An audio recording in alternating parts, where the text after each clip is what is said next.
네, 안녕하세요. 점심 식사 맛있게 하셨습니까?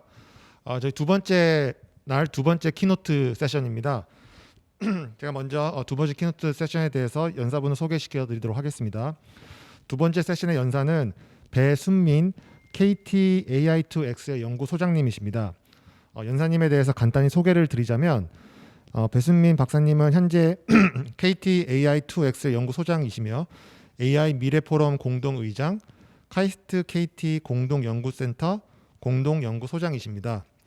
MIT에서 석사 및 박사학위를 받으셨고 카이스트 전산학과를 나오셨습니다. 금일 디지털 트랜스포메이션 from AI to Metaverse라는 매우 흥미로운 주제로 발표해 주시겠습니다. 그러면 배수민 소장님 발표 시작해 주십시오.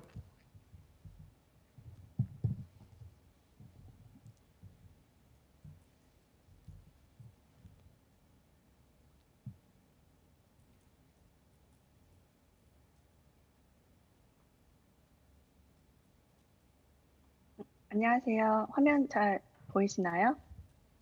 예, 잘 보입니다. 어, 네. 그럼 진행하도록 하겠습니다. 네. 안녕하세요. 네. 저는 소개해 주신 대로 KT AI2X의 연구소장, 아이고. 네. 네. AI2X의 연구소장 배수민입니다. 네. 이렇게 HCI 코리아 2022년 키노트 스피커로 참여하게 되어서 영광입니다. 오늘 발표드린 내용은 디지털 트랜스포메이션 from AI to Metaverse입니다. 네, 지금 New Normal 시대라고 하죠. 저희가 지금 많은 것들이 변화하고 있는데요. 첫 번째로 코로나 이전에는 4차 산업혁명이라고 해서 저희가 많은 AI, 로봇 등과 같은 기술이 부각되면서 정말 기존에 없던 기업들이 새로 생겨나고 기존에 있던 기업들도 영역들을 확장해 나가는 것을 저희가 경험했습니다. 그리고 산업과 기술 간의 경계가 사라지는 것도 봤었는데요. 이런 기술의 변화, 그리고 경제, 사회적 변화는 코로나, 코비드-19으로 더욱더 속도가 빨라졌습니다.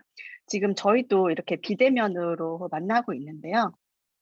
이제 저희가 피지컬 월드, 물리적 세상에서 했던 활동들, 그리고 어떤 저희가 가지고 있던 자산의 가치들은 예전과 같은 네. 아이고, 이게 타임이 걸렸군요. 네. 예전과 같은 가치를 가지지 않고 이제는 디지털 세상에서 벌어지는 활동들이나 자산의 가치가 그만큼 높아지고 있습니다. 그래서 디지털 트랜스포메이션은 이제 옵션이 아닌 필수라고 할 수 있습니다.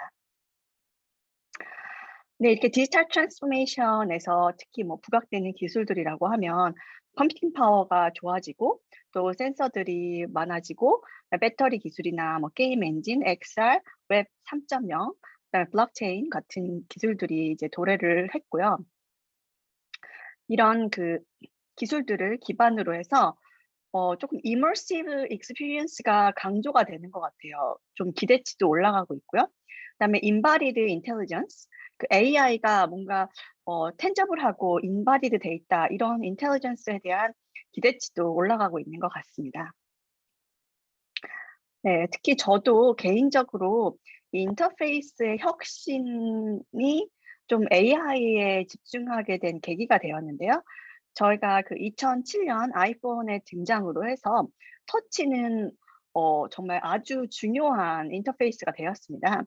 그리고 애플의 쉬리나 아마존의 에코가 또 등장하고 이제 우리나라에는 정말 많은 스피커가 있어서 음성 인터페이스는 이제 일상이 되었죠. 다음에 과연 인터랙션이 어떤 것이 중요해질지는 저도 개인적으로 기대가 되는 바입니다. 그래서 오늘 공유 드릴 첫 번째 내용은 디지털 트랜스포메이션인데 enabled by AI. 그래서 이제 embodied intelligence로 가는 것인데요. 최근에 CES나 MWC를 가보신 분들은 느끼셨겠지만 원래 CES는 가전이고 MWC는 모바일이나 통신 쪽이었다고 할 수 있는데 이제 두 개의 전시가 좀 경계도 사라진 것 같고 예전에 주인공이었던 기술이나 제품들이 주요 자리를 차지하는 것이 아니고 오히려 뭐 MWC를 가도 자동차가 있다든지 CES를 가면 로봇이 있다든지 이렇게 저희가 예전에는 어 주요하지 않았던 기술들이 지금은 점점점 그 중요한 자리를 차지하고 있습니다. 또한 저희가 일상에서는 일은 뭐 회사에서 하고 뭐 공부는 학교에서 하고 뭐 배우는 건 학교에서 배우고 이런 시대를 지나서 이제는 집에서 일도 하고 배움도 가지고 또한 그 여행지나 공연장 같은 것도 이제 마음껏 다니던 시대가 이제 지났다는 게 좀 안타깝긴 하는데 언젠가 저희가 좀 자유롭게 여행하고 자유롭게 공연을 볼 수 있는 그날이 오겠지만 좀 달라진 것 같아요. 이렇게 경험이나 모빌리티에 대한 기대치가 달라진 것 같습니다.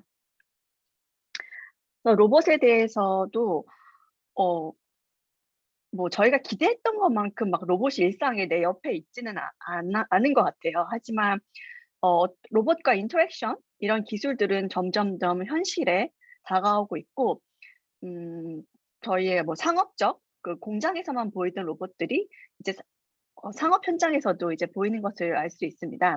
그래서 뭐 서빙 로봇이 됐든지 협동 로봇이 됐든지 또 집에서도 아직 집에까지는 오지 않았지만 네 그런 데모들을 저희가 볼 수 있습니다. 서빙 로봇에 대해서 잠시 동영상을 보여드리도록 하겠습니다.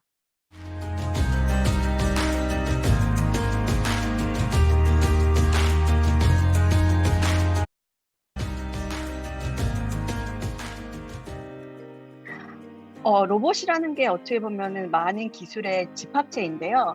그중에서도 이 로봇이 우리 일상에 들어오기 위해서는 일단 로봇이 우리 삶 속에 돌아다닐 수가 있어야 되는데 그중에 하나는 저렇게 엘리베이터를 타는 일이겠죠. 그래서 엘리베이터를 호출할 수 있고 탈 수 있고 또 엘리베이터 자신이 원하는 층을 또 이렇게 지정할 수 있는 것들이 인테그레이션이 중요하고 또한 로봇이 다니는 길에 있는 장애물이 됐든지 좀 익셉셔널한 케이스나 안전하지 않은 상황에 대해서는 피할 수가 있는 기능은 필수입니다. 그리고 자신이 위치를 알 수가 있고 네 지금은 사람이 왔을 때 멈췄다 이제 지나가는 것을 볼 수 있습니다. 그리고 자신의 미션이나 태스크를 수행하기 위해선 도착했을 때 자신이 왔다는 걸 또 알려야겠죠. 네, 서빙 로봇 같은 경우도 지금 몇몇 음식점에서 아마 보실 수 있었던 것 같은데 뭐 일단 팔이 없어요. 네, 네 그렇지만 저희가 그 종업원과 같이 일하시는 분과 함께 협동을 해서 네, 고객들에게 네, 음식을 전달하는 걸 보실 수 있습니다. 이렇게 뭐 인바디드 AI, 뭐 특히 로봇 같은 경우는 뭐 센스, 띵크, 액트 이렇게 많이 구분을 하죠. 일단 환경에나 주변 객체들을 인식을 해야 되고 보고 듣고 그다음에 이걸 판단을 해서 이제 해야 될 일을 하는 그리고 그 과정 중에 어떤 그 액트를 하거나 인터랙션이 있겠습니다. 네, 그 인바디드 AI를 제가 약간 로봇 관점에서 말씀드렸는데 이제는 그 AI 기술 수준이 올라가고 이제 듣고 말하고 그다음에 보고 이런 것들이 AI가 생기면서 점점점 이 AI가 조금 더 그 사람의 형상을 가지는 것들도 많아지는 것 같아요. 일단 지금 사람이 하고 있던 인간이 하고 있던 일들을 도와주기 위해서는 인간의 형상인 경우가 좀 필요한 것 같습니다. 아무래도 감성적인 대화 같은 경우에서도 그래서 많은 네. 많은 기업들이 이 슬라이드 자동 전환은 네 어쩔 수 없는 것 같은데 일단 켜져 있기 때문에. 네. 그래서 그런 기술들이 발달을 하고 있고 네 이 인바디드 AI와 그 이모셔널 AI 어떻게 하면 이제 감성적인 컴을 하는 것도 중요해졌는데 그 KT가 네 작년에 선보였던 음성에 대해서 한번 들려드리겠습니다.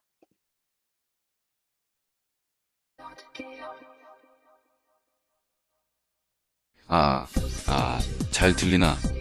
고스트 스테이션이 2012년 10월 22일이 마지막 방송이었으니까 고 배 아프다고 호다닥 도망간 다음에 삼태기 메들리를 틀 수도 없는 노릇이고 이거 참 실수는 제가 점프를 하는 것이 액션이 기록이 됐군요. 잠깐만요. 혹시 관심이 있으신 분 있을까 모르겠는데 지금 홍대 인디 공연장이 말 그대로 하사 직전입니다. 네, 이것은 고인이 되신 신해철 가수님이 디제잉을 했던 그 데이터를 기반으로 해서 신해철님의 이제 목소리를 재생한 요즘 많은 아티스트들이 네, 재현이 되고 있는 것 같습니다. 네, 그래서 이렇게 그 사람의 형상을 가지고 이제 인터랙션이 많아지고 있는데요. 또 요즘에 그 인플루언서들이 또 좀 그래픽 기술을 통해서 많이 선보여졌어요. 여기 지금 로지도 보여드리고 있는데요. 네, 이렇게 어, 사람의 형상을 아주 그 비주얼리 어필링하게 재현을 했지만 그래픽스 기술로 이것이 인터랙션이나 그런 리즈닝이 더 감정적 교류가 많아지려면 좀 더 많은 기능들이 있긴 해야 됩니다. 뭐 버추얼 어시스턴트 같은 경우는 대화를 알아듣고 그 사람이 지금 어떤 상황에 있고 어떤 컨텍스트가 있는지를 반영해서 미션을 수행했고요. 또 많은 AI 연구자분들의 로망인 그 영화 허에 나오는 친구와 같은 AI도 등장할 수 있겠습니다.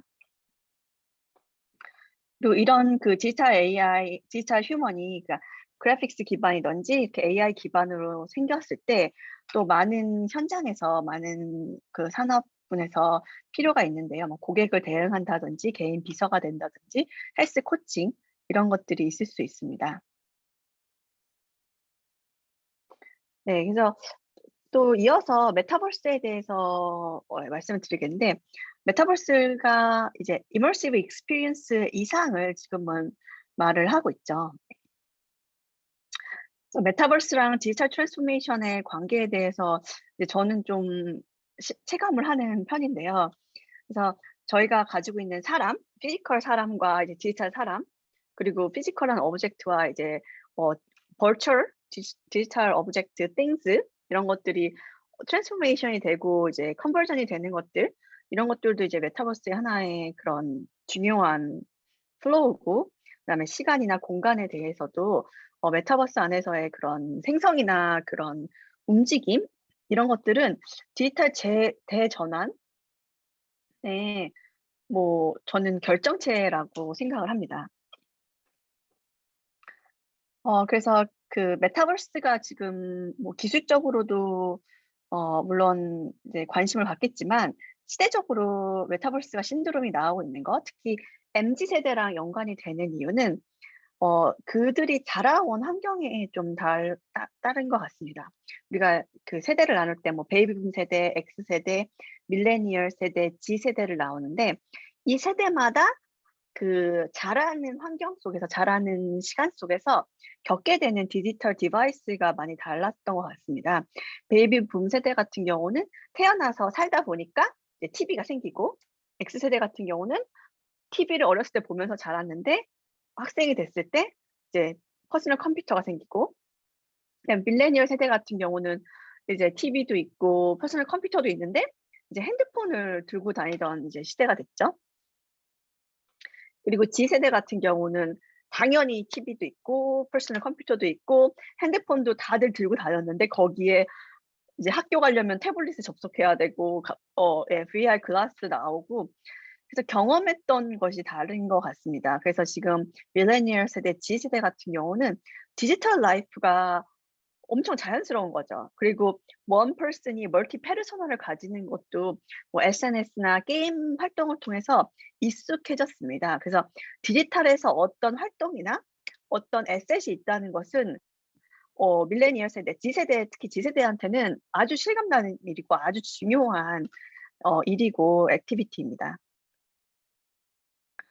그래서 메타버스가 지금 경제 활동의 이제 중심에 오게 되는데 기술적으로도 일단 발전을 해야겠어요. 지금은 그래서 뭐 게임이나 SNS에 특화돼 있지만 조금 더 산업에 맞게 고도화되고 그리고 정말 그 레디 플레이어 원 같이 초실감형도 같이 갈 수 있는데 지금 뭐 XR 뭐 메타버스, VR, AR 시장에 대해서는 이제 기대되는 것은 B2B, B2G, 뭐 B2C 그래서 비즈니스 투 비즈니스, 비즈니스 투 거버먼트, 비즈니스 투 커스터머 다 활발하게 그 어플리케이션으로 검토가 되고 있습니다. 실제 적용도 되고 있고 헬스케어나 엔지니어링이나 부동산 그리고 커머스 쪽 그리고 비디오 게임스 그다음에 라이브 이벤트 다 엔터테인먼트 쪽도 워낙 활발합니다.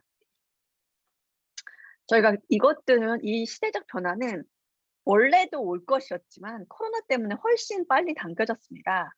우리가 공연을 볼 수 없고 우리의 셀럽, 우리가 좋아하는 아이돌을 만날 수 없게 됐을 때 그 행동들은 그대로 디지털 세상으로 옮겨와서 뭐 포트나이트에서 뭐 BTS 다이너마이트가 같이 카운트다운이 된다든지 뭐 이제 BTS의 춤을 이제 사서 자신의 아바타가 춤을 춘다든지 아니면 블랙핑크에 대한 팬사인회를 해야 되는데 4,600만 명이 이번 팬사인회에 같이 한다든지 이런 예술 활동에 대해서는 정말 실생활이 되고 있습니다. 특히 그 광고랑 커머스에서는 이런 그 메타버스에 대한 활용도가 정말 점점점 중요하게 생각하고 이 메타버스의 활용을 하지 않는 기업은 거의 이제 없는 것 같아요. 다 엄청 중요하게 생각하고 있고 뭐 대표적으로 루이비통, 뭐 구찌, 뭐 나이키 이런 회사들은 특히 빨리 그 메타버스에 들어온 것 같고 특히 구찌 같은 브랜드 같은 경우는 이번 메타버스를 통해서 아예 새로운 네, 활화 또 새로운 전성기를 맞이하는 게 아닌가 싶습니다. 네, 이 구찌백이 로블록스에서 600만 원 네, 판다고 하더라고요. 그러니까 예전에는 맨 처음에는 메타버스에 있는 에셋들의 가격이 뭐 1,000원 그런 식이었는데 이제는 정말 실물 경제만큼의 좀 고가 그 유니크니스 그 희소성으로 가치를 가지게 되는 것 같습니다. 그리고 이런 커머스 광고뿐만 아니라 뭐 산업 현장, 교육 현장에서도 네, 메타버스 너무 중요하고요. 저희도 이렇게 학회나 이런 거는 온라인이 오히려 좀 디폴트가 된 거고 오프라인 됐을 때 '아 이번에 정말 간만에 오프라인을 하는구나.' 이런 생각을 하게 되는 것 같아요. 뭐 신입사원 연수나 신입생 환영회 같은 경우도 거의 이제 행사를 할 수 없다는 이런 상황 속에서는 온라인이 디폴트가 됐고요. 오피스 환경도 '어떻게 하면 우리가 같이 협업을 할 수 있을까?' 이런 고민들이 있습니다. 그리고 특히 제조업 같은 경우가 이런 메타버스 뭐 디지털 트랜스포메이션의 아주 중요한 플레이어인데요. 뭐 현대자동차가 됐든 BMW가 됐든 특히 제조업 같은 경우는 이제 모든 공정들이 어떻게 보면 정교화돼 있고 자동화돼 있고 이미 많이 디지털로 이제 그런 각 파이프라인이나 모듈들이 디자인이 돼 있기 때문에 메타버스로 디지털 트윈으로 가는 게 더 쉬웠습니다.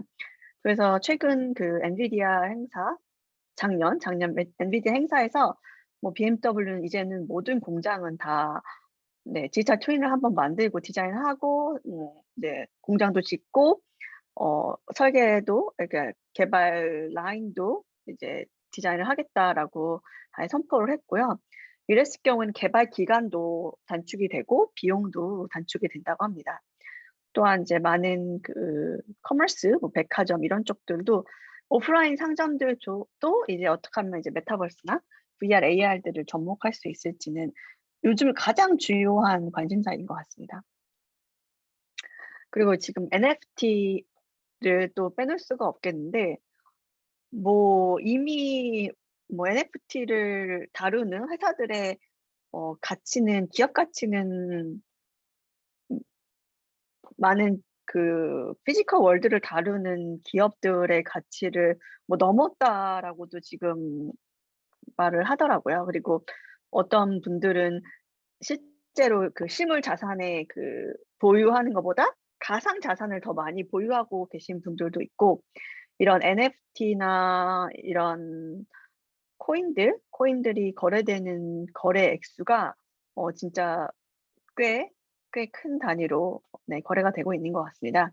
네 가상 부동산 얼스2 같은 경우에도 얼스1 이후에 이제 얼스2가 재작년 말에 나와서 작년 초에 한 몇 달 만에 뭐 그 자산의 가치가 뭐 몇십 배가 된다든지 몇백 배가 된다든지가 단기간에 이루어질 수 있고 뭐 가상 미술품 특히 예술 쪽에서는 NFT 이런 저작권에 관련해서는 더욱더 활발한 것 같은데요. 네, 뭐 일론 머스크의 아내분이 그린 그림 10점이 한 65억 정도에 팔렸거나, 아니면 디지털 아티스트 비플이라는 분이 매일 작품을 그리는 걸로 유명했는데 한 13년 동안 그린 작품이 이제 5,000개가 한 780억에 낙찰이 된다든지, 뭐 불났는데 웃는 꼬마 사진, 뭐 심지어 좀 웃기게는 뭐 트름이나 방구하는 소리 이런 것들을 또 판매하는 그런, 네, 일이 이루어지고 있습니다. 뭐 이세돌 구단의 그런 바둑을 했던 것이나 마이클 조던의 그 덩크슛 장면 이런 것도 지금 NFT로 팔리고 있죠. 근데 이런 그 경제적, 사회적 변화뿐만 아니라 지금 XR 기술도 많이 업데이트가 되고 있고, 한때 그런 기대치 한번 이제 XR이 이제 AR, VR이 한번 기대를 막 받았다가 이제 좀 가라앉은 때쯤 또 다시 이렇게 시대적으로, 네, 많은 요구들이 있어서 다시 한번 AR, VR에서는 기회가 왔다고 할 수 있습니다. 그래서 저는 이제 메타버스에 대해서 뭐 많은 레이어들이 있겠지만, 이제 네트워크, 네, 인터넷은 이제 거의 전기나 수도와 같은 존재가 돼버린 것 같아요. 저희가 TV는 안 봐도 인터넷 없이는 살 수 없는. 네, 그리고 그 위에 클라우드가 또 올라가고, 뭐 여기서 플랫폼이라고 하면 뭐 엔비디아의 옴니버스 같은, 그리고 엔진은 저는 좀 언리얼이나 뭐 유니티 엔진 이런 것들이 중요한 플레이어라고 생각을 하고요. 그다음 디바이스 같은 경우도 AR, VR 글라스 너무 중요하고, 또 컨텐츠나 이런 경제적인 활동들을 어떻게 디자인하느냐도 핵심입니다. 뭐 SNS가 됐든 게임이 됐든 NFT가 됐든 이런 에셋들, 활동들, 저희가 할 아이템들, 서비스들 이런 것들은 거의 지금 무궁하다고 하는 것 같아요. 아까도 잠시 말씀드렸지만 뭐 블록체인 기반 가상 드레스가 1,000만 원인가 하는가 하면, 뭐 구찌의 가방이 뭐 600만 원, 그리고 나이키 같은 경우도 나이키도 엄청, 나이키, 아디다스도 다 지금 메타버스에 엄청, 네, 집중을 하고 있더라고요. 그래서 뭐 제품들도 일단은 버추얼리 만들기도 하고, 지금 오프라인의 상점들도, 그래서 아디다스 매장을 갔는데 운동화가 없다든지, 근데 스크린에 운동화만 보여서 그걸 터치하면 그 운동화에 대한 뭐 코멘트들이나 특징들을 볼 수 있었다든지, 그거를 뭐 스크롤 다운하면 다른 운동화를 볼 수 있다든지, 이런 그 자산, 에셋, 오브젝트에 대한 것들이나 그런 활동들, 어떻게 이것들을 판매하고 어떻게 구매하고 어떻게 광고하는지 이런 것들이 지금 다 변화하고 있습니다. 그래서 뭐 디바이스의 중요성은 뭐 다들 기다리실 것 같아요. 저도 언제쯤 이게 정말 AR 글라스 쓰고 다니고 싶고, 네, VR 글라스, 저도 VR 글라스를 한 지난 10년간 계속 써봤는데, 거의 매년 써봤었던 것 같은데, 지난 한 5년 전? 3년 전? 네, 5년 전부터는 진짜 이제는 쓸만하다 이런 생각이 들기도 하고, 그 이후에도 계속 가격이 낮아져서 이제는 좀 컨텐츠나 이런 것들이 더 활발해졌으면 좋겠다는 생각이 들 정도입니다. 이제는 좀 레디 상태인 것 같고, 뭐 애플이나 페이스북, 구글에서 더 많은 디바이스들을 내놓지 않을까라는 기대가 있어요. 뭐 구글은 한번 구글 글라스를 했던, 좀 그때 시대적으로 좀 앞섰던 것 같기도 하고요. 네, 그다음에 메타, 페이스북 같은 경우는 메타로 이름을 바꾸고, 워낙 그 VR에 올인해 있다는 거는 몇 년 전부터 이미 알려진 사실이었죠. 뭐 메타에 인턴십을 가면은 무조건 VR 쪽을 한다. 뭐 이제 핸드 포즈나 이제 뭐 그런 것들 한다는 건 알려졌던 사실이고, 애플은 언제나 우리를 지금까지도 실망시키지 않았는데 또 애플 글라스가 나오면 아예 좀 어너더 레벨, 어너더 월드가 되지 않을까 싶습니다. 그리고 아까도 제가 언리얼이나 뭐 유니티 엔진 말씀을 드렸는데, 이게 꼭 그 게임 엔진이 유니티랑 언리얼밖에 없는 건 아닌데, 일단 언리얼은 뭐 영화나 그 하이 퀄리티, 하이 포토 리얼리스틱한 게임들은 좀 꽉 잡고 있는 것 같고, 유니티는 그 사용성이나 그 컴패터빌리티 쉽기 때문에 좀 많은 플랫폼들이 채택이 되고 있는 것 같습니다. 또 국내에 있는 게임 엔진들이 있고 그런데, 네, 저는 뭐 개인적으로는 국내에서 좀 굵직한 게임 엔진들, 그래서 AI랑 좀 결합이 되어서 좀 대세 플랫폼이, 대세 엔진이 됐으면 좋겠다는 생각을 하긴 합니다.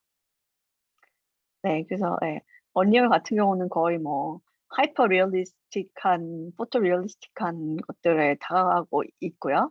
네, 디바이스 같은 경우도 뭐 이제는 너무 사실 실감 나는 게 또 나름의 가치가 있는 것 같습니다. 이제 양극단이 있죠. 아주 포토 리얼리스틱하거나 이제 칼툰 라이크하거나, 근데 포토 리얼리스틱할 때 느껴지는 그 몰입감이 또 무시할 수가 없는 것이고, 또 이 칼툰 라이크 하는 뭐 로블록스나 모여라 동물의 숲 같은 데는 또 그거 나름의 또 창작하는 재미가 있어서 네, 다 다른 것 같습니다. 그리고 아까도 그 BMW 공장에 대해서 말씀드렸던 그 엔비디아의 또 옴니버스 같은 경우는 이제 메타버스 시대에 또 다시 어떻게 하면 이거에 헤게모니를 줄 수 있을까를 고민하는 것 같습니다.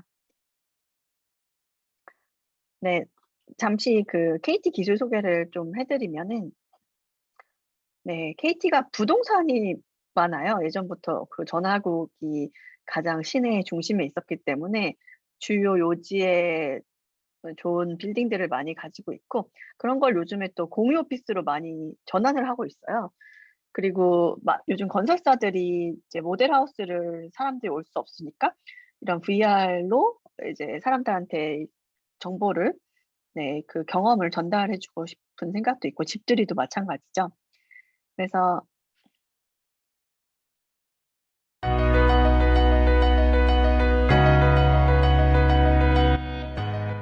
네, 저희가 사용하는 기술은 이렇게 360도 카메라로 이제 한 장을 어떤 공간에서 찍고, 그 2D 이미지를 이제 저희가 AI 클라우드로 보냈을 때는 이제 3D 공간이 만들어지고, 그 공간에 대해서 쉽게 이제 문을 통해서 연결을 하면은 집을 하나 만들 수 있죠.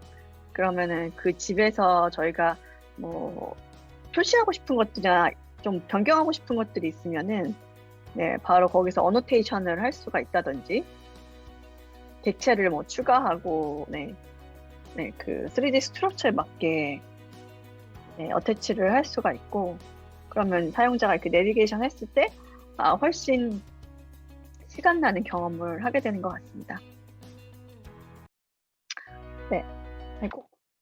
네, 그리고 그 매트릭스 뷰 같은 경우도 평창 올림픽 때부터 이제 개발을 해왔었는데, 우리가 어떤 그 캡처하는 카메라로 이제 한 장이나 뭐 비디오를 찍었을 때는 어차피 이제 뷰 포인트가 하나고, 하나의 시간밖에 이제 시퀀셜하게밖에 캡처가 안 되는데, 이렇게 아이고, 네, 다양한 각도에서 다양한 네, 뷰 포인트에서 촬영을 할 수 있으면 컨텐츠가 훨씬 풍부해지고, 또 에디팅 할 수 있는 여력도 많아지는 것 같습니다. 뭐 올림픽이나 스케이트, 야구 뭐 이런 데서 유용한 것 같고, 특별히 요즘에 그 예체능 교육에서는 이런 것들이 좀 필수인 것 같습니다.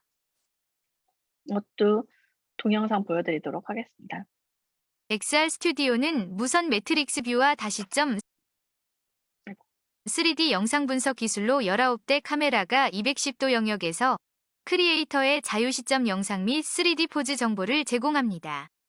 누구든지 촬영만 하면 AI가 자동으로 골프, 댄스 등 종목별 주요 각도, 거리를 분석하고 3분할 매트릭스 뷰 화면, 실감형 VR 배경 등 높은 전달력을 가진 효과적 강의 컨텐츠 제작이 가능합니다.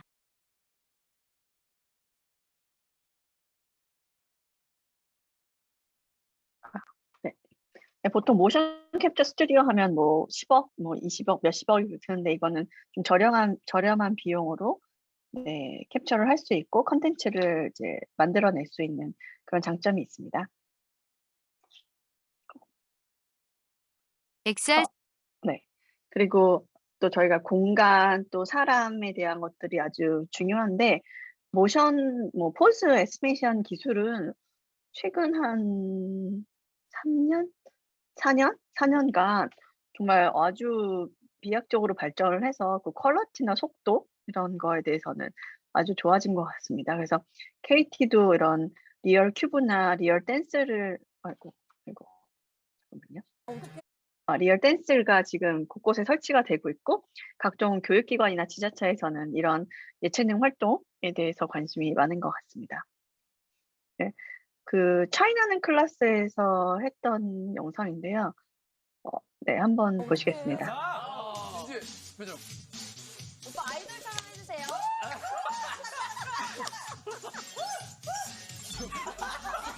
뭐지? 형 왜 그래? 형 고장 났나?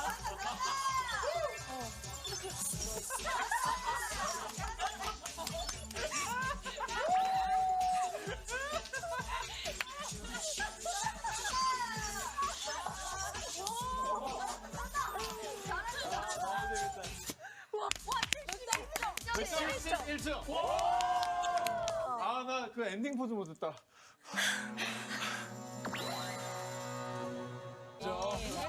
보여주세요. 20점 이런 거다. 멋있어. 달라. 기본이 달라. 자세가 다르잖아, 지금. 지킴 찍어야 되는 거 아니야? 멋있어. 눈빛이 달라.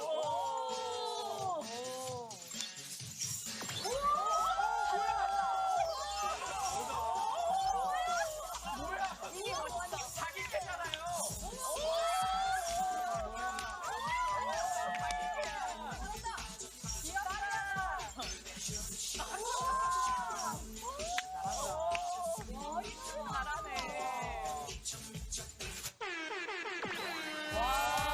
네.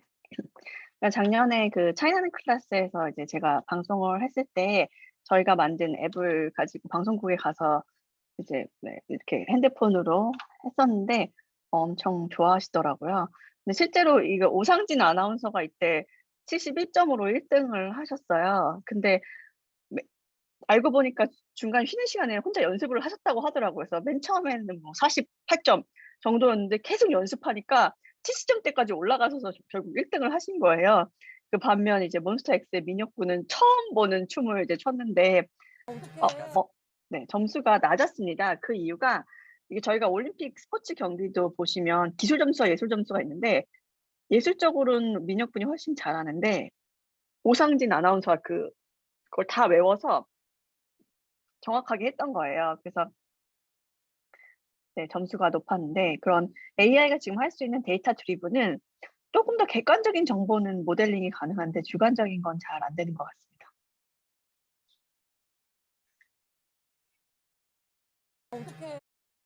네, 그리고 네, 아까 뭐 많은 그 이모셔널 뭐 인바디드 AI 그런 것들이 뭐 사람의 형상을 가지던 형상을 가지지 않던 이렇게 내추럴 인터랙션이 가능한 것들이 지금 뭐 아까도 쓰였지만 뭐 개인 비서도 될 수 있고 지금 많은 컨택 센터에서는 실제로 그 비즈니스 가치를 만들어내고 있어요. 뭐 7천석 그 뭐 7천 명이 이제 하시는데 24시간 서비스를 할 수 없는데 이걸 24시간 쉬는 날 없이 할 수 있다는 거 약간 로봇과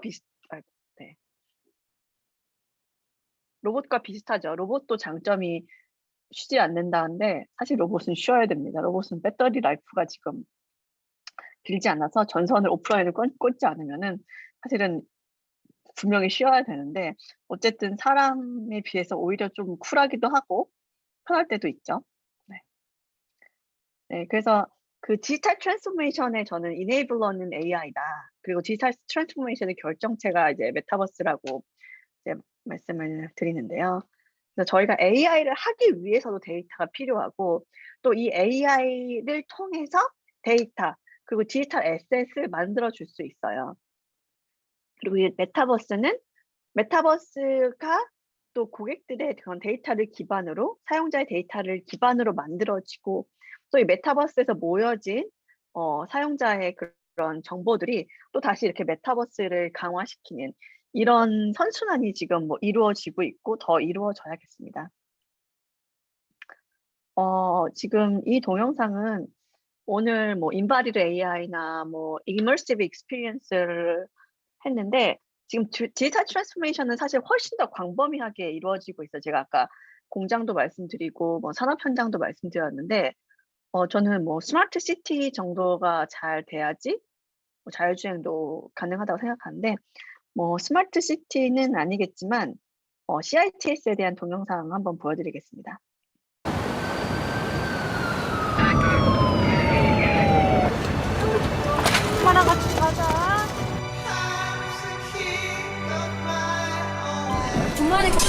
같은데 빠른 동원이 좀 부탁드립니다. 긴급 차량 우선 신호 요청합니다. 상황실 여기 제주 200. 아저씨 빨리 가요. 관제센터 신호 통제 들어갑니다.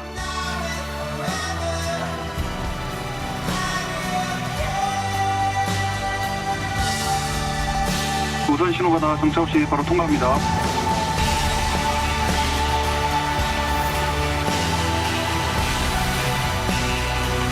이 시스템으로 이동 시간이 단축되어 골든타임을 사수할 수 있게 되었습니다. 다른 도시에도 많이 보급되어 소중한 생명을 구하는 데 도움이 되었으면 좋겠습니다. 네, 저희가 지금 자율주행 차를 가지고 계신 분도 있을 것 같아요. 이제 저도 저도 로봇이나 자율주행 이런 거에 관심이 많고 그런 분야에서 일을 하기도 했었는데 자율주행 아까도 제가 호텔 로봇 말씀드릴 때 그 로봇만 똑똑하다고 되는 게 아니에요. 그 로봇이 엘리베이터를 탈 수 있어야 되고 엘리베이터 손가락이 없는데 엘리베이터 이렇게 불러야 되고 네, 엘리베이터를 이제 탈 수 있어야 되고 문이 열렸을 때 타야 되고 그다음에 자기가 가고 싶은 층을 손가락이 없는데 눌러야 되고 그다음에 이제 그 열린 버튼 열렸을 때 이제 나가고 그다음에 자신이 만나야 되는 사용자가 앞에 갔을 때 자신이 왔다는 걸 또 말을 해야 되는데 이런 것들은 시스템 인테그레이션이 엄청 중요합니다. 그래서 그 자율주행 같은 경우도 아무래도 시티 장치가 스마트해져야지 조금 더 현실적이지 않을까 싶습니다. 그래서 방금 보여드렸던 모세의 기적 이상이죠. 그 사람들이 우리가 이제 모세의 기적으로 비켜주는 거랑 아예 시스템적으로 그 차한테 그 차가 어디 가는지를 추적해서 그 차에 맞는 우선순위를 줄 수 있는 건 또 다르고 그만큼 vehicle과의 커뮤니케이션 다른 엔티티나 vehicle끼리의 커뮤니케이션 이런 것들이 활발해지는 것은 뭐 AI나 이런 디지털 트랜스포메이션 핵심입니다. 네, 이게 마지막 장표인 것 같은데요. 그래서 KT는 지금 뭐 AI가 됐던 메타버스가 됐던 뭐 디지털 트랜스포메이션이 됐던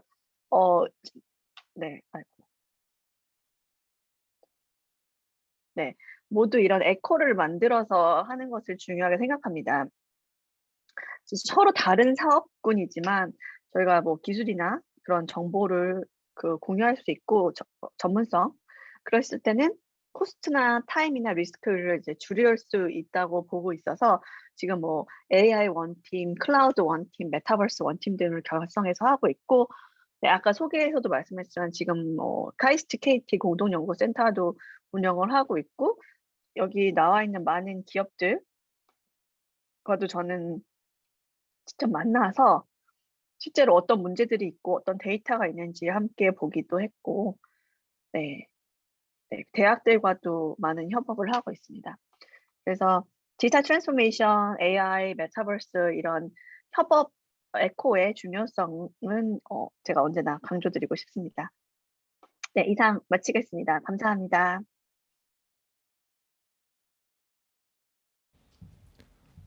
네, 배수민 소장님 유익한 발표 너무나 감사드립니다. 이제 저희가 이제 Q&A 세션을 들어갈 건데요. 몇 가지 질문이 올라온 게 있어서 제가 질문을 화면에 보여드리고 읽은 후에 발표자분께서 이제 설명해 주시면 될 것 같습니다.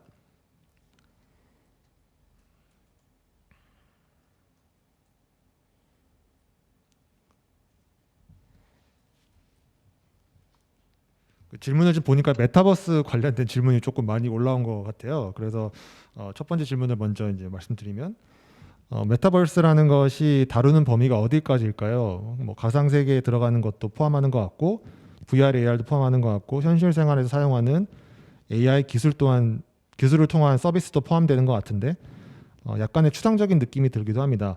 메타버스는 디지털 트랜스포메이션의 하나의 사례라고 보면 될까요? 네. 제가 메타버스 세미나를 할 때는 주로 메타버스의 정의에 대해서 말씀드리고 기술이나 사회적, 경제적인 걸 말씀드렸는데 오늘 HCI 컨퍼런스는 뭔가 전문가분들이 계실 것 같아서 제가 스킵을 했습니다. 제가 오늘 발표드렸던 것의 기준이 되는 메타버스의 범위는 물리적 세상, 그리고 디지털, 가상 세상, 이 연동하는 거기 안에서 경제적 활동이 있고 어떤 에셋이 만들어지고 이런 걸 다 포함하는데요. 그래서 단순히 VR, AR뿐만 아니라 그런 라이프 로깅이나 그 지금 뭐 O2O, 오프라인 투 온라인이 됐던 그런 많은 그 산업군까지 다 포함하는 것을 일단은 저는 광의적인 메타버스 정의를 기준으로 말씀을 드리는데요. 이게 그 VR, AR도 물론 중요합니다. 하지만 그 디지털 트랜스포메이션 관점에서 그런 데이터가 모여진다는 거, 그리고 디지털 트윈이 일어난다는 거, 이거는 산업적으로 아주 중요한 어플리케이션이라서 네, 뭐 디지털 트랜스포메이션의 결정체라고 말씀드릴 수 있습니다. 네, 그러면은 이제 되셨을까요? 제가 좀 이야기로는 앞으로 KT에 관심 있는 저희 이제 HCI 분야에 있는 학생들이 굉장히 많은데요. 또 다양한 어떤 그런 기술을 가진 뭐 예를 들면 AI가 될 수도 있고 HCI가 될 UX가 될 수도 있고 뭐 또 데이터 개발을 해서 이제 뭐 VR, AR 개발하는 그런 실력을 가진 친구들도 있을 수도 있고 다양한 분야의 친구들이 KT 회사에 관심을 가질 수가 있겠네요. 네, 그렇죠. 네. 그러면은 또 다음 질문 하나 드려보겠습니다.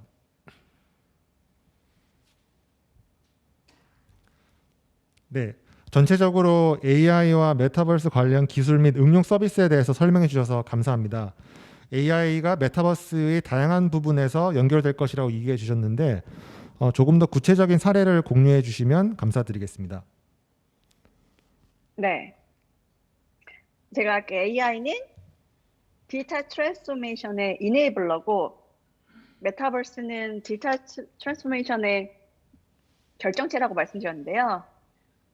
제가 마지막에 보여드린 그 사례들은 AI가 다 엄청 중요했어요. 그 공간에 대해서 그런 이머시브 익스피리언스를 가지기 위해서는 피지컬 월드가 디지털 월드로 바뀌어야 되는데 그 과정 중에 카메라의 영상을 처리하는 AI 클라우드가 있었습니다. 네, 그래서 AI는 아주 중요했고요. 그리고 그 포즈나 그 인간의 동작에 대해서 인식하는 것도 AI가 엄청 중요합니다.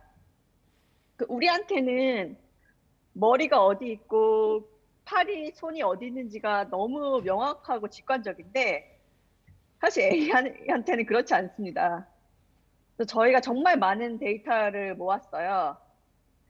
심지어 그 퍼블릭한 것들로는 커버 안 되는 것이 엄청 많습니다.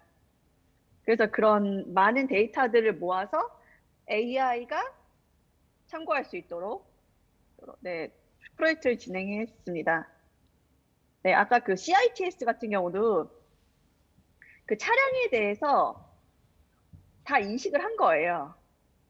뭐 지금 차량이 있다, 없다, 속도가 빠르다 그런 거를 다 인식해서 라우트를 플래닝을 해주고 그 가운데서 프라이어티를 조정해주는 것입니다. 그래서 AI가 네, 안 쓰이는 곳을 오히려 찾기 힘든데 그 디지털 휴먼 같은 경우도 목소리를 인식하거나 그런 걸 스타일, 감정을 더하는 거는 물론 그래픽적으로 다 프로그램을 매뉴얼리 할 수 있겠지만 자동화하기 위해서는 AI가 필수입니다. 네, 답변 이상입니다. 감사드립니다. 네, 그 AI 강조를 많이 해주셔서 저희 HCI 코리아에서 이제 AI 관심이 굉장히 높기 때문에 조금 더 이제 AI에 대한 공부를 열심히 해서 또 그런 이런 좋은 기회를 또 가질 수 있도록 해야 될 것 같습니다. 질문 몇 개 더 있는데요. 몇 개 더 드릴게요. 네. 다음 질문은 네. 메타버스가 가져다 주는 기회는 이해할 수 있는데 과연 물리적인 환경에서의 사회적 상호작용이 제공하는 기회까지 다룰 수 있을지 의문이 듭니다. 이에 대해서 회사에서 고민하고 있는 점이나 뭐 고려하시는 기술이 있는지요? 물리적인 곳에서 있는 사회적 인터랙션이나 그런 환경을 다 옮길 수가 없는 부분이 있어요. 근데 오히려 더 넓은 부분도 있습니다. 저희가 예를 들어서 여행을 가고 싶은데 우리의 시간이나 이제 인간이 이제 여행을 가려면 뭐 24시간을 날아가야 되는데 하루에 그냥 유럽을 다 볼 수 있는 것. 그리고 비싼 돈을 주고 들어가야 되는 곳들이 있잖아요. 근데 디지털이 있으면 물론 비쌀 수도 있겠지만 일단 좀 시간과 비용을 좀 단축할 수 있다는 장점이 있을 것 같고요. 사실 제가 이런 그 리모트한 그 업무 커뮤니케이션에서의 한계는 저희가 너무 좁은 정보만 얻는다는 것이 지금 문제인 것 같아요. 저는 거기 앉아 계시거나 각자 자리에 계신 분들을 볼 수가 없거든요. 이거는 우리가 물리적인 인터랙션을 했을 때는 우리가 선택할 수 있었던 정보였습니다. 근데 우리가 지금 상대방의 감정을 느낄 수 없고 그 사람이 딴짓을 하고 있는지 표정이 어떤지 뭐 손은 이러고 있는데 다리는 떨고 있는지 아니면 그 사람이 지금 초조해하고 있는지 집중도가 떨어졌는지 이런 거는 볼 수가 없으니까 사실 우리가 놓치고 있는 정보가 한 99%는 되는 것 같습니다. 그래서 다 카피는 못하겠지만 좋은 점들은 최대한 가져오고 오히려 피지컬 월드에서 할 수 없는 경험들은 더 많아질 수 있을 것 같습니다. 이상입니다.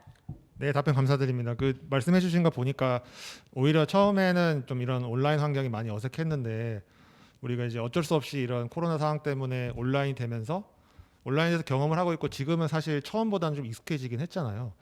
그렇게 하면서 뭔가 또 추가되는 어떤 그런 여러 가지 기술들이 더 필요하고 이런 상호작용 도와줄 수 있는 뭔가가 필요하다고 생각을 하는데 앞으로 그런 것들이 또 개발이 되고 이렇게 되면 온라인 오프라인 그런 환경에서 모두가 만족할 수 있는 어떤 그런 환경이 만들어지지 않을까 생각이 듭니다. 네. 마지막 질문 하나 더 드리겠습니다, 소장님. 마지막 질문은 로봇의 종류와 서비스가 다양한데 KT가 관심 있게 보고 있는 로봇 서비스 분야는 무엇일지 궁금합니다. 네, 그래서 로봇은 산업용, 상업용, 뭐 가정용, 내지는 개인용 이렇게 나눠질 수가 있는데요. 산업용은 이미 너무 잘 되고 있어요. 네, 상업용, 커머셜 로봇은 지금 시작 단계라고 할 수 있습니다.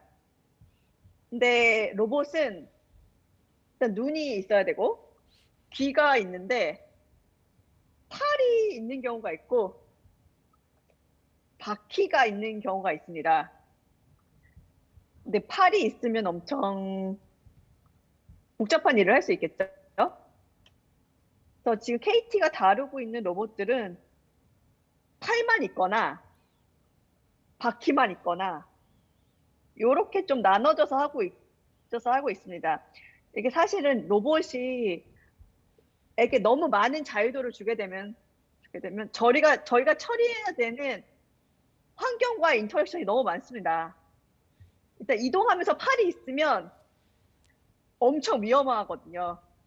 이게 팔이 있다는 것만으로도 아주 존재 자체가 아주 엔지니어로서는 불안합니다. 네, 그래서 일단 팔을 떼고 그럼 이제 바퀴만 있으면 그냥 눈이 달려 있으면 적어도 이제 부딪히지 않고 갈 수 있겠다라고 하고 있는데 지금 레스토랑에 들어가 있고 호텔에 들어가 있고 저희가 딜리버리 로봇을 하려고 하고 있고 실외 그리고 방역 로봇 등 손이 좀 없는 거 먼저 하려고 하고 있고요. 네, 일단 이것만 해도 몇 년이 걸려서요. 차후에 정말 미래에는 가정 로봇이나 개인 로봇도 할 수 있는 날은 기술적으로는 한 5년은 넘게 걸릴 것 같고 하려면은 가격을 다운해야 되거든요. 실제로 지금 로봇은 구성품이 엄청 비싸요. 우리나라에서는 구할 수 없는 부품이 많아요. 그게 일본이랑 독일에 주로 많거든요. 근데 이것이 바틀렉입니다. 저희가 대량 생산을 해야지 가격이 낮아질 수 있어요. 상업용 로봇만 해도 단가가 1,000만 원, 100만 원? 뭐 이런 레인지가 돼야 돼요. 가정용 로봇이 되려면 100만 원보다 싸져야 되는 한 30만 원에서 100만 원 정도가 되지 않으면 사람들이 구매 욕구가 안 생깁니다. 그래서 이런 부품, 주요 기술들에 대한 단가도 낮아져야 될 것 같고 기술도 많이 발전해야겠죠. 네, 감사합니다. 네, 그 코멘트 주셔서 감사드리고요. 또 그런 엔지니어링 관점에서 주셔서 감사드립니다. 또그 말씀하시는 것도 생각해 보니까 뭔가 소셜 관점에서는 이 로봇이 사실 팔다리 다 있고 모든 상황에서 그러면은 약간 사용자 입장에서는 좀 불편함을 느낄 수도 있을 것 같아요. 우리가 또 로봇 얘기할 때 어떤 뭐 언캐니 밸리라고 이제 불쾌한 골짜기 얘기 많이 하는데 그런 것도 좀 고려를 해서 상황에 맞추어서 디자인이 돼야 되지 않을까도 생각이 듭니다. 네. 네, 그래서 소장님 저희 이제 질문을 다 마쳤고요. 네, 이상으로 저희 두 번째 세션 KT 소장님, 배수민 소장님의 톡을 잘 들었습니다. 소장님 바쁘신 와중에도 귀한 시간 내주셔서 정말 감사드리고 또 우리 학술대회 계속 관심 가져주시면 감사하겠습니다. 감사합니다. 감사합니다.